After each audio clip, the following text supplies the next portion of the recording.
আল্লাহর হাবিবের ব্যাপারে আবু বকর বলেন, ইয়া রাসূলুল্লাহ, ইয়া হাবিবাল্লাহ, আপনার পিছনের 40 বছরের প্রত্যেকটা কথা আমি আবু বকর বিশ্বাস করেছি, 100% ইয়াকিন করেছি।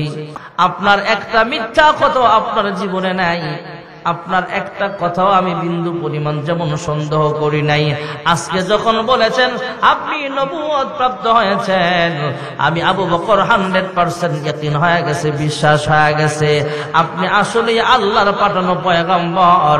আমি বিন্দু পরিমাণ সন্দেহ করি নাই। আমি আবু বকর সঙ্গে সঙ্গে কালিমা পড়ে মুসলমান হয়ে গেলাম। হযরত আবু বকর সিদ্দিক রাদিয়াল্লাহু তাআলা আনহু মুসলমান হয়ে গেলেন। আল্লাহর হাবিব চুপে চুপে মানুষদেরকে কালিমার দাওয়াত দেন। এখনো বেশি মুসলমানের সংখ্যা হয় নাই, মুসলমানের সংখ্যা মাত্র 40 জন। কয়জন? আমাদের চাইতে সংখ্যায় বেশি না কম?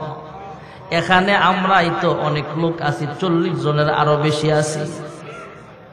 মুসলমানের সংখ্যা অনেক বেশি, তারপরও তো বেঈমানরা মুসলমানদের উপরে আঘাত করে, ঠিক না বেঠিক? আর যখন মুসলমানের সংখ্যা ছিল মাত্র 40 জন, তখন কি হাল হয়েছিল? আবু জাহেল, উতবা, সাইবা সহ কাফেরদের সর্দারেরা মুসলমান গরিব সাহাবাদের উপরে আক্রমণ করত। মুসলমান গরিব সাহাবাই কেরাম প্রকাশ করতেই সাহস পাইত না যে আমি একজন মুসলমান। গরিব সাহাবাই কেরামের বাড়ি ঘর পর্যন্ত ভাঙচুর করা হতো। বিচ্ছিন্ন কিছু ঘটনার সংবাদ আল্লাহর হাবিবের কান পর্যন্ত পৌঁছিয়া গেলে আল্লাহর হাবিব একদিন রাতের বেলা আল্লাহ তাআলার কাছে দোয়া করে, আয় আল্লাহ, দুই ওমর, একজন হলো ওমর ইবনুল খাত্তাব, না হয় আবু জাহেল, এই দুইজনের একজনকে কালিমাওয়ালা বানায় দাও, মুসলমানদের হাতকে শক্তিশালী বানায় দাও। জোরে কোন সুবহানাল্লাহ। এদিক দিয়ে মক্কাতুল মুকাররমায় গোপন বৈঠক চলতেছে, আল্লাহর হাবিবের বিরুদ্ধাচরণ করতেছে আবু জাহেল গোপনে সব নেতাদেরকে নিয়ে পরামর্শ বসলো কি করা যায়, মুহাম্মদ ইবনে আব্দুল্লাহর এই মিশনকে কেমনে থামানো যায়। মুহাম্মদের দল আস্তে আস্তে ভারী হয়ে যাইতেছে, কি করা যায়।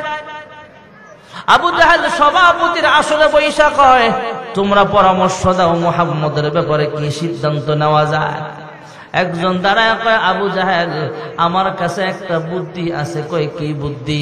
কয় আমার পরামর্শ হলো মুহাম্মদ ইবনে আব্দুল্লাহকে দেশান্তর করলেই তো সমস্যার সমাধান হয়ে যায়। আবু জাহেল যদিও মুসলমান হয় নাই, তবে আল্লাহ রাব্বুল আলামিন আবু জাহেলকে অনেক মেধা দান করেছেন, অনেক বুদ্ধি তার আছে। আবু জাহেল ডাক দিয়া কয়, শোনো, মুহাম্মদ ইবনে আব্দুল্লাহকে যদি দেশান্তর করা হয় তাহলেও সমস্যার সমাধান হবে না।